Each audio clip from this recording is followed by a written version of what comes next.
welcome to this week's episode of the Dram Show with me, Chris Goodrum. As per usual, a big thank you to everybody that watched last week's episode of the show, that liked, commented, all that kind of stuff. Obviously, it's still very, very much appreciated, as is your clicking on the subscription button. If you haven't done so as yet, I would ask you to please do so. As you know, I'm trying to get to the magic 2,000 subscribers before the end of the year, and I think we're on 1,950, I think, when I last looked, so it's possible, we still might make it, but yeah, so I guess at the end of the day it's just numbers, isn't it? It would be nice to get there, but if we don't, we don't, it's just one of those things, isn't it? Talking of one of those things, just before I kind of sat down to start filming today's episode, I actually thought, while I was cleaning the kitchen, yes, I do some mundane stuff as well, that given it's All Hallows Eve, it would have been an ideal opportunity to do a House of Horrors episode of the show, but unfortunately I didn't think of that early enough, and I'd kind of already figured out that I was going to do another episode. I think this is the fourth, might even be the fifth, I think, possibly, episode of the show I've done with on Hannah Whiskey Merchants, or their bottling lady of the Glen, because they just keep kindly sending me samples. And well, kind of, while we're on the subject of independent bottling companies, or independent bottlers, I found out a sort of rather sad piece of news on Friday, that the Whiskey magazine have basically canned the Independent Bottlers Challenge that they used to do in the magazine, and I'm kind of really surprised by that, to be honest with you, given the huge array of independent bottling companies that seem to be out and about there, not just the usual, or those that have been around for a few years. There seems to be an inordinate amount. I mean, obviously, Global Whiskey that I did a review on a few weeks ago, and there's a load that I've never actually heard of, and I'm just thinking, where the hell are these all coming from? Where the hell is all the money coming from? That's another good point. But anyway, that's obviously a discussion for another day. And I would have thought, given that the independent sector is absolutely booming, that a competition would just be, just ideal still. It would be so relevant. Maybe independent bottler companies just don't want to pay the entry fee. I don't know what it is. So maybe they don't want to give up a bottle of whiskey, or however much the sample juice they've got to give up. Maybe they think they don't need to do that, but maybe they just don't feel competitive. They just want to do their own thing, and and that's it. I mean, I don't know what the reason is, but all I can say is it's a really, really sad thing when the mainstream whiskey media are essentially, basically, sort of kicking independent whiskey into touch, really, and it is really sad, because the independent bottling companies, in my personal opinion, I wouldn't say the lifeblood of the whiskey industry, but they're a very important sector of the whiskey industry. It's not all just about bloody distillery bottlings and who's releasing a ridiculously old sort of crystal decanter jobby. It's there's more to it than that, and I think the independents obviously play a huge part in that, and it just seems to me that the mainstream whiskey magazine would rather sort of focus on other things, which I think is really quite sad. But anyway, so independent bottling companies, looking again at some new and relatively newish releases from the Lady of the Glen range, and since I've been dealing with Hannah Whiskey Merchants, and I just like any other whiskey independent bottling company, they've bottled some absolutely cracking stuff. They've bottled some less than absolutely cracking stuff, in my personal opinion, and of course, obviously, all opinions I give on today's episode of the show are wholly my own and have no bearing to the company that I work for. And but one thing I will say about sort of Hannah Whiskey Merchants is that they're trying to do things a little bit different. They're trying to be a little bit unique.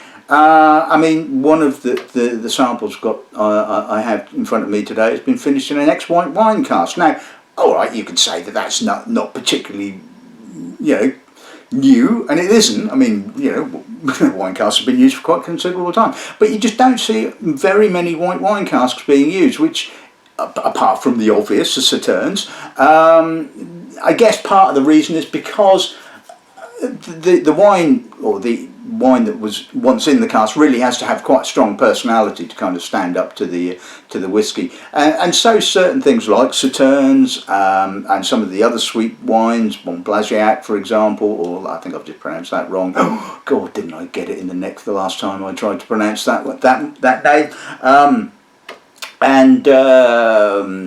Whereas some of the sort of lighter, more ephemeral whites, you know, Chenin, Sauvignon, well, Chenin, not necessarily light and ephemeral, is it? But anyway, they don't tend to have quite so much impact. I mean, and there hasn't been that many bottlings done. I mean, one of the ones that I'll always remember was that I think it was that Carn Moor Dufftown that was finished in an ex-Austrian Riesling cask. I mean, that memorable, yep, absolutely. Oh, and talking of Dufftown, where is it? Not there. It's it's there. Look, a Dufftown, my favourite distillery. Yes, it's been a long time since I've come. I mean, that's it. It's been ages since I've had an independent bottling of Dufftown. I mean, why are Dufftown sort of suddenly being all precious about their whiskey? It's sort of who knows. Anyway, we'll get round to that when we get there. So that should be a bit of fun, as you know my opinions on the spirit produced at Dufftown. But anyway, so coming back to Lady of the Glen, like I said, I like that they're trying to do some different things, create some interesting bottlings. Some of which, like I said, have worked. Some of which I don't think had worked quite so well in the past. But at least, you know, hats off for them giving it a damn good go. So yeah, not really a great deal else to say apart from, you know, obviously I've done several other episodes of the show on their bottling. So let's just have a look at today's one. Right, so firstly we're going to kick off with a bit of old grain, which is always fun to do so. This is a 32-year-old Cambus. It was distilled in September of 1988, bottled August of this year. It's a single refill bourbon hoggy, 59269, bottled at 44.5%. So yeah, great, old grain. I haven't had an old grain in a long time, looking forward to that. Number two is a 13-year-old Glen Elgin. This was distilled in January of 2008 and bottled in September of this year, initially spending, I don't know how long, but a proportion of its aging life in a refill bourbon hoggy before being transferred into a Madeira barrique. So bottled at 55.2%. I think that should be quite interesting. And then on to the Duffer. Right, so it's a 13-year-old Dufftown. It was distilled in March of 2008, bottled in October of this year, cask number 705326B, originally matured in a bourbon hoggy and finished in an ex-Isla octave cask. Okay, yeah, maybe that is probably the best thing you can do with Dufftown, is just give it a load of peat. Yeah, maybe you won't actually get any Dufftown character. Is that a bad thing? I don't know. We'll find out. Anyway, moving on. Moving up the age statement just a little bit. This is a 22-year-old Inchmurrin. For those of you that may or may not know, Inchmurrin is one of the peated spirits that are made at Loch Lomond. This is cask number 1, apparently. Often makes me wonder about that sort of the cask numbering. Do distilleries just keep going with their cask numbering, so it just goes on and on and on, or do they go back around, or do they have sort of cask number 1 of this particular year, or, you know, because it does seem a bit weird to me that this is cask number 1 of Inchmurrin when Loch Lomond has been going for, you know, well, a lot longer than 22 years. Anyway, that's by the by, isn't it? So this had spent 18 years in an ex-bourbon hoggy and 4 years finishing in an ex-Oloroso hogshead. Like I said, distilled in April of 98, bottled in March of this year. So yeah, always like a bit of Loch Lomond. Always like to get a bit down and funky every now and again. So that should be fun. Then we're going to move on to the first of two Kalilas. This is a 9-year-old It was distilled in April of 2012, bottled in April of this year. It spent 7 years of its life in an ex-bourbon hogshead before final 4 years in an ex-Cypriot white wine cask made from the grape called Zestinci. God dear me. I wasn't expecting pronunciation problems today, it has to be said. I thought everything would be pretty straightforward. Oh God, I give up. I can't. A bloody grape. A Greek grape or a Cypriot grape or whatever. Anyway, so yeah. So it spent 4 years in that particular cask. So really looking forward to that. Could be interesting.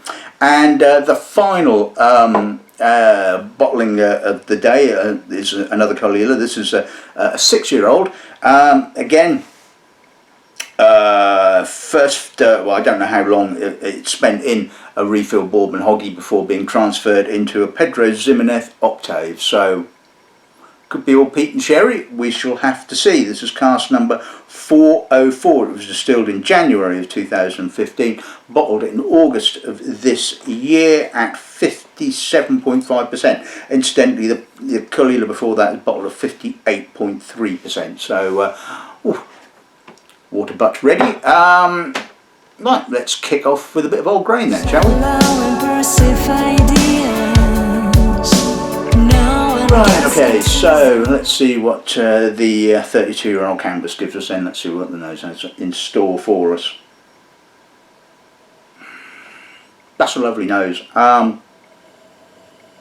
It's just got such a beautiful balance between sweet and citric notes. There's some shortbread, some honey, subtle, dry, tropical, almost tropical apricot, some sultana, pear, white fruit, touch of lemon as well. Like I said, it's just got such a lovely balance to it. The oak is relatively subtle, although it is starting to sort of come through, and I'm getting a little bit of coconut, a little bit of vanilla.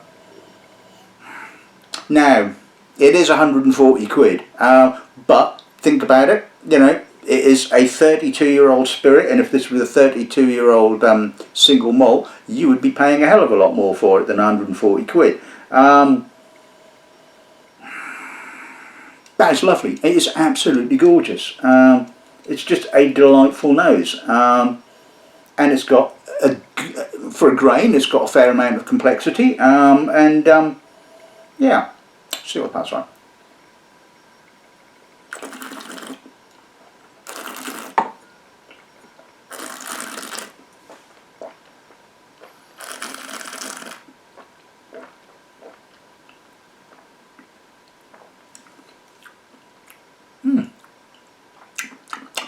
Oh, that's gorgeous. Again, the palate opens up with a little bit more of the citrus to start off with. Rummy dried fruits kind of follow, so sort of apricot, dried apricot, sultana, lighter dried fruits.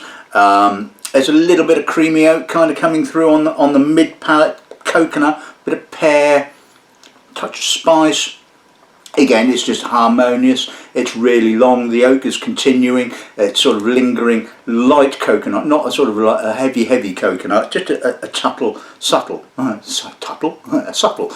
coconut. A little bit of tobacco leaf right on the aftertaste. Touch of tannin as well.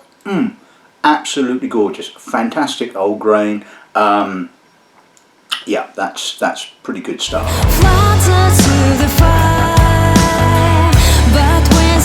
Right, okay, so let's move on to the Glen Elgin. Now, I love Glen Elgin. I mean, Glen Elgin is such a consistently good whiskey. It's very rare do you come across a real stinker, or even something really boring in actual fact. So anyway, let's see what those gives on this. Ooh. That's really fragrant, aromatic, really grassy. It's got that Sauvignon Blanc kind of grassy character. There's some white fruit, a little bit of almost hoppiness, biscuits, honey, spice. it's taking its time for the Madeira to kind of come through, to start working its way through and start to give a little bit of grapey, winey, biscuity kind of note. But that freshness is staying there, that citrus, that grassiness, that intense spey character. Oh, that's gorgeous. That really is absolutely delightful. Really balanced and again, perfectly. It just shows how using a finishing cask, although it's not an obvious science, as we well know, it is a bit of kind of like going, you know. But you know, if you're constantly assessing the casks, if you have access to the casks on a regular basis and can do so, you know, you should at least catch it before it goes too far, generally speaking. But anyway, so there's a little bit of American oak now kind of coming through, a little bit of sawn wood, some coriander, but like I said, it's just still got that beautiful balance between the grassy citric spey character and the sort of the grapey honeyed Madeira biscuity. Let's see what that's like.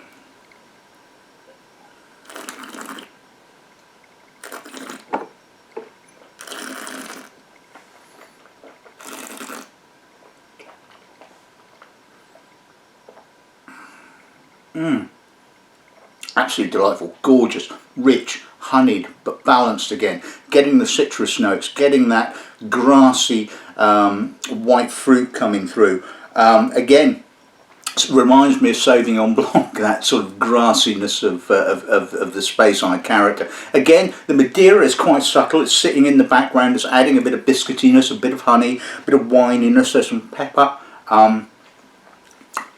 The sort of Sauvignon Blanc character is starting to go a little bit nettily as it moves towards the finish, which is quite pleasant. And there's a little bit of American oak kind of coming through right on the finish. A little bit of, again, sword oak. There's some pepper. A little bit of tannin as well. Don't think that needs any water at all. I mean, yes, it's 55%, but I think that is absolutely stunning. Now, it's not cheap. I mean, okay, we're going to have to address the elephant in the room, I suppose, as the other week when we were talking about good value for money. Whiskey is just not cheap anymore, you know. Independent bottlings of single casks at cask strength, even at 13 years old, are going to be expensive. This is just a shade under 80 quid. And I know not everybody is going to sort of want to shell out 80 notes on a 13-year-old, and they're going to go, no, I'm not going to spend 80 notes on a 13-year-old. But this is the life we live in. This is where whiskey pricing is at, and to be honest with you, I think that's pretty damn good. I love that. I thought that was absolutely gorgeous. Yes, I would love to be able to sell it at a cheaper price than 80 odd quid, but the reality of the situation is I can't. But I'm more than happy to sell it for that kind of money. So yeah, hats off to Gregor. Another bloody good whiskey.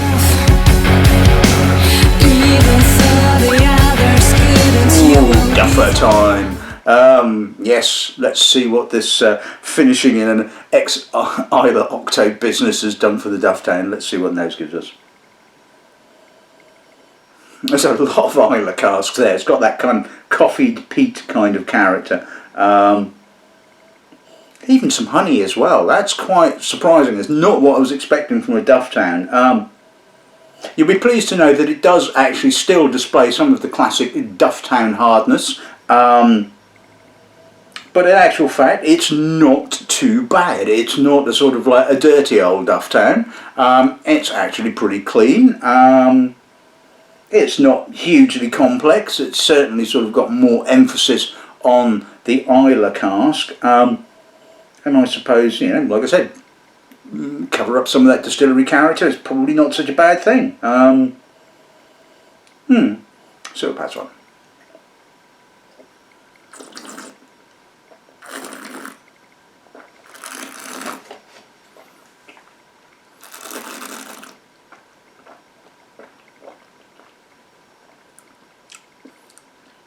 Less of the peat, less of the finishing cask on the palate. There's a lot more distillery character. It's really quite hard. It's industrial, although there is a slight sugary sweet note kind of there. which is trying to balance. It's a bit tannic, it's masked, not much of a length to it. When it's obviously it's going to need a little drop of water. The peat really is only sort of coming in towards the finish, and so you kind of get all that lovely Dufftown character up front. And yeah, there is that sweet note, which is kind of verging on the sort of sugary, slightly confected end of the sweetness spectrum, I would guess. But yeah, okay, I'm kind of living with it, if you see what I mean. Let's see what a little drop of water does to it. It's interesting, isn't it? This is 54.7, and the previous, the Glen Elgin, was over 55, and yet this really is quite tight. And that was, the alcohol was just so well contained. Anyway, sooty, citric. It's kind of lessened the sweetness, the honey. I'm getting a lot more distillery character now. Again, I'm kind of, yeah, alright, Dufftown, it's not too bad. See what the power's like.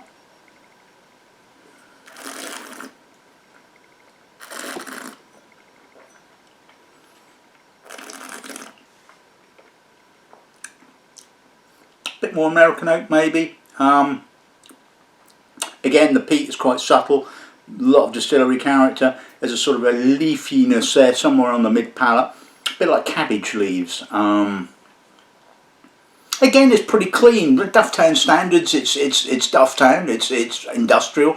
It's a bit hard. I'm not quite sure I would fork out 80 notes for it. It has to be said, because it's the same price as the Glen Elgin.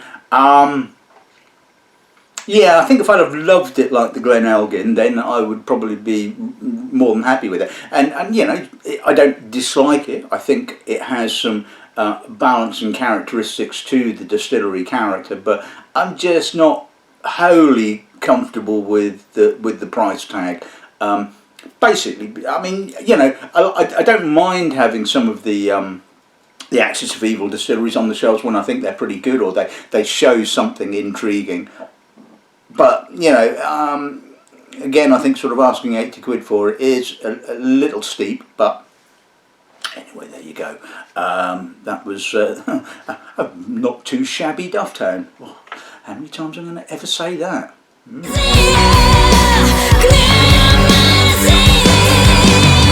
Okay, so let's move on to the weird and wonderful Inchmurrin. Let's see what the nose gives on this. So, 18 years in a hoggy, and then 4 years in an Oloroso hoggy.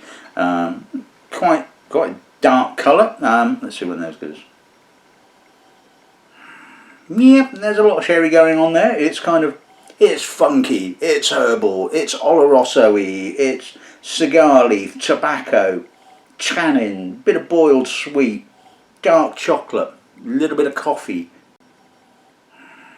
There's some sweet American oak as well there. It's giving me a bit of kind of almost rye-like spice. There's some date, there's some prune.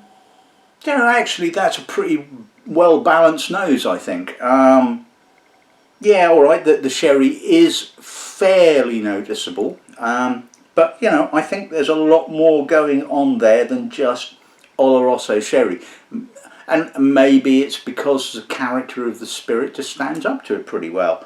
And maybe because it's only spent, you know, what, quarter of its time, third of its time, whatever, in the Oloroso hoggy. And it's not a small, it's not been put into an octave or a quarter cask, so a little bit more traditional kind of, I guess, finishing. So pass on.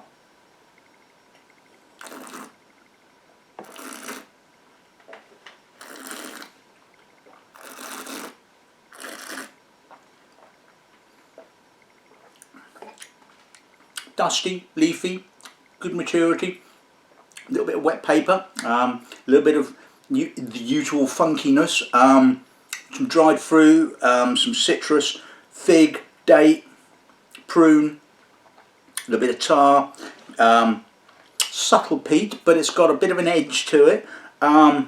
Yeah, I like that. I like it a little bit weird and wonderful from time to time. Now, of course, you are going to have to shell out for a bit of old weird and wonderful. This is 153 quid. Oh yes, I can hear the sharp intake of breath hit from here. But it's 22 years old. It's pretty damn good actually. I love this. And how many times are you going to sort of hear me say I love a sherry cask whiskey? All right, it's sherry finished whiskey. You know, we'll split hairs on that one. Let's put a little drop of water with it. I don't think it really needed it because it's only 52.8%. But we'll just quickly see what that does to it. Right, it's kind of pushing the sherry back now. I'm getting a lot more of the sort of high-toned, weird and wonderful kind of sort of rose petally, highly rectified Lomond kind of spirit character. Linseed oil, honey, sweet vanilla. Yeah, I mean that's just kind of like classic Loch Lomond now, which, like I said, is going to be in either a, I wouldn't say love-hate, but you have to appreciate it anyway. Let's see what that's like.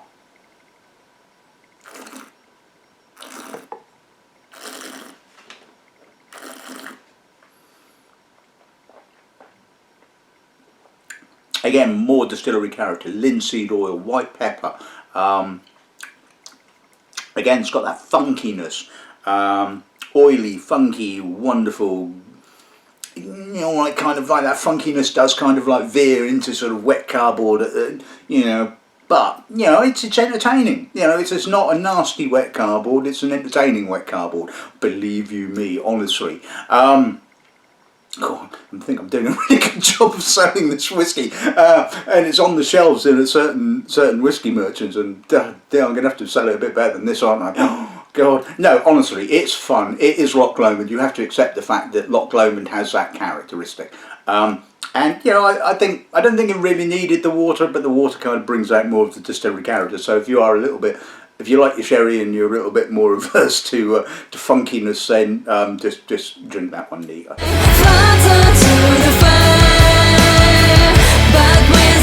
Right, okay, so we're now going to move on to that 9-year-old Caol in the Cypriot white wine cask that I'm not going to even bother trying to pronounce now because I've just had a few drams and I couldn't pronounce it before then, and I'm certainly not going to be able to pronounce it now. Anyway, I'm going to sort of try and at least describe what the whiskey's like. That's quite heavily peated Caol in actual fact. It's really quite intense, it's phenolic, it's herbal. There's an interesting kind of nuttiness, nutty, grapey, winey, dried banana skin, oily hazelnut. Yeah, that's a really interesting nose, unique nose. There's some smoke, there's some bog myrtle, iodine, peat, dusty peat, some medicinal notes. I mean, that's just a lovely nose. Just really intriguing. It's, again, you know, a really sort of different. It just makes I mean, yes, all right. The Caol character is very evident. I get that. But there's the cask underneath that, and it's just giving it that kind of nutty, honey sort of kind of character. I mean, I don't know the wine whatsoever. I mean, I'm not exactly well versed in Cypriot wine anyway, to be honest with you. But yeah, that's really intriguing. I mean, it's all sold out now. I mean, so I guess that people probably took one look at it and thought, "Ooh, that's a bit different. Better have a bottle of that," and it looks like they did, because it ain't available anymore. Anyway, let's see what the pulse like.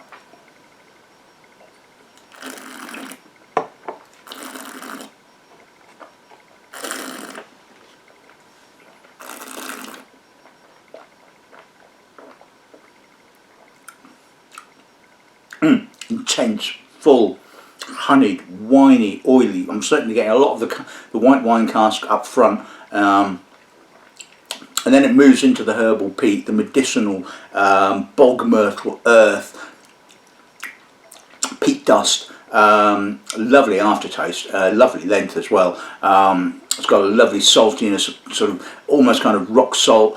I mean, yeah, it kind of opens up a little bit more with the cask on the palate, but the Caol character really just powers through that. But it kind of stays at the edges. I'm still can taste that slight winey, nutty kind of characteristics right on the edge of my palate. Whereas the sort of peat and salt is kind of like, you know, really powering through. That's pretty bloody good, it has to be said. I really like that, and it's a shame that it's all kind of sold out because it won't be on the shelves at a certain whiskey merchant. But anyway, c'est la vie, as they say. Right, okay, it's kind of pushed down again the sort of the wine cask. I'm getting a lot more Islay. Touch of granulated sugar now, so that kind of honeyed sweetness has sort of morphed into a granulated sugar sweetness. See what that's like now.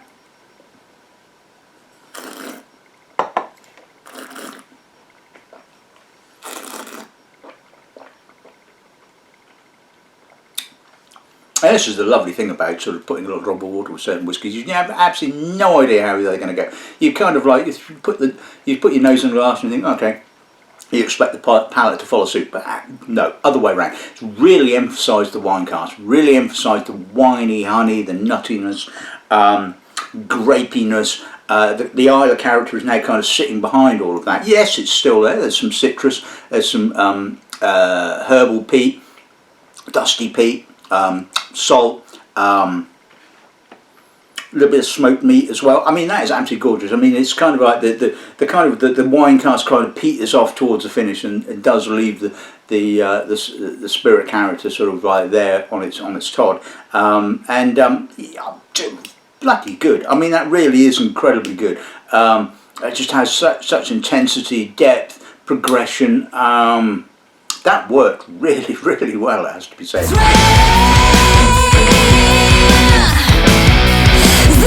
Right, on to the last Caol of the day. So this is the 6-year-old Pedro Ximenez Octave finish. Let's see what those gives on this end. Right, the Octave is really in control. It's big, it's chunky, treacly, sweet raisinated fruit, bog myrtle, menthol. It's kind of like, again, really intense. I mean, the salt and the brine is sort of kind of offsetting that, you know, winey PX sweetness to a certain extent, and it's kind of quite a bit of a battle going on, it has to be said. Yeah, it's okay. It is kind of, it has got some complexity for being dumped into a PX octave, it has to be said. I suppose the sort of the youthfulness and the edgy sort of phenolic youthfulness kind of stands up to a certain extent to the PX cask, but it's not the most complex of noses on the face of the planet, but it's not too shabby. Let's see what the pal's like.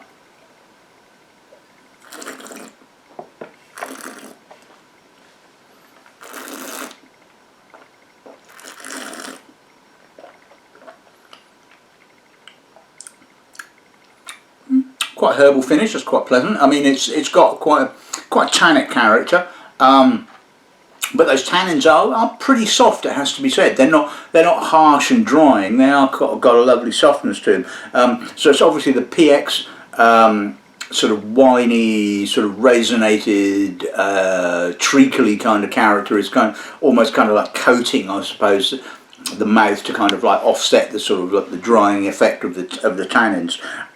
There's some peat, there's some dark honey. It's okay, it's pleasant. It's 70 quid, and I can see exactly what's going to be said. It's like, why is a 6-year-old Caol list 60 quid or 70 quid? Sorry, and the honest answer is I've got no bloody clue whatsoever. I have no idea. Sometimes the pricing of independent pricing of Caol just baffles me. You know, you can get, you know, reasonably sort of aged, sort of, single cask of Caol at what you would expect the normal kind of price, you know. So you'd get a sort of 12, 13-year-old at around about 70, 80 quid. And then you get a 6-year-old at 70 quid. Why? Why? I don't get it. I do not understand. Caol cannot be that expensive to buy. They make bloody well enough of it, and they sell enough of it. All right, yeah, okay. So yeah, they've had to have the octave casks made. Understand that adds a little bit of cost. But you know, I've got but 70 quid. No, I don't understand. Really do not understand it whatsoever. It's just so overpriced. It's untrue. It's not a bad whiskey. I think it would have probably, if this was a god awful whiskey, it would have been even worse. But it is a pleasant whiskey, you know. But pleasant doesn't sort of, you know, give me that warm and fuzzy feeling in the pants for 70 quid. You know. Anyway, let's see what a little drop of water does. Okay, less octave cask, more fresh Caol character, saltier, a little bit of barley now. There's a little bit of soapiness, that youthful soapiness. Yeah, it's kind of showing up its youthfulness now. It has to be said. Anyway, let's see what it passes like.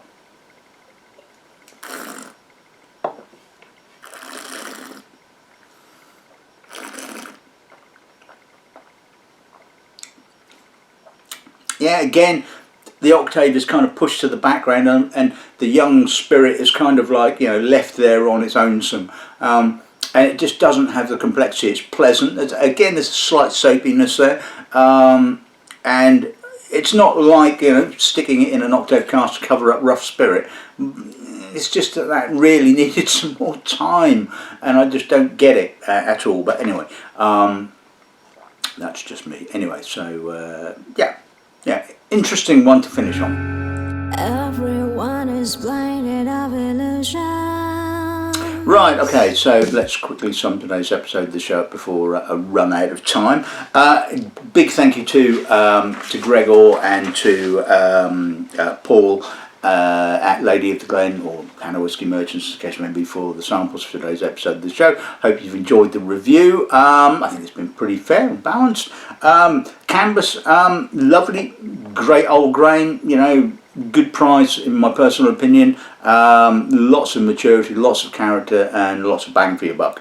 The Glen Elgin, lovely whiskey. Like I keep saying, Glen Elgin, just so overlooked distillery. It just really is such a consistent distillery, and that bottling was lovely. You know, the finishing cask was all quite kind of balanced. It had that sort of lovely nutty Madeira kind of biscuity Madeira kind of character kind of balancing up, and I thought that was really nice. And the Dufftown wasn't too shabby for a Dufftown. I wouldn't have paid the money for it, but like I say, not too shabby for a Dufftown. The Inchmurrin, I love that. I mean, you know, I love a little bit of funkiness.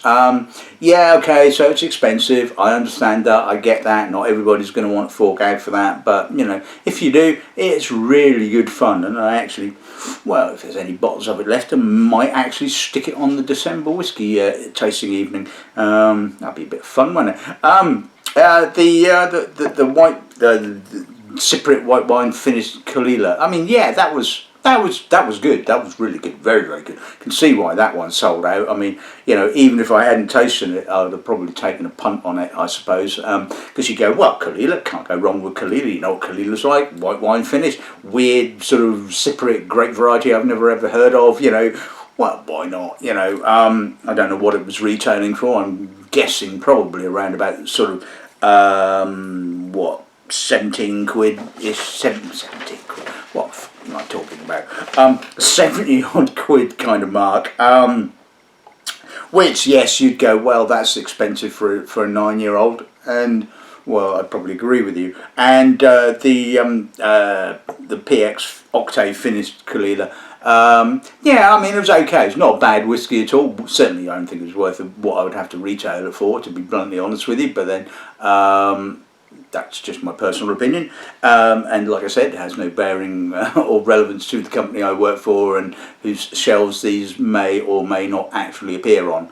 Like I said, read between the lines, and if any of them really do sound like your kind of thing, you know where to find me. Anyway, like I said, big thank you to everybody for watching this week's episode of the show. It's kind of gone on a little bit because of obviously the number of cask strength bottlings that I had in front of me, but hopefully you've all kind of enjoyed it, and I don't really have an awful lot of whiskey left actually, and yeah, put my watch back, and yeah, I think we are just about past lunchtime now, so it's okay to drink whiskey after lunch, isn't it? Good afternoon and good dramming.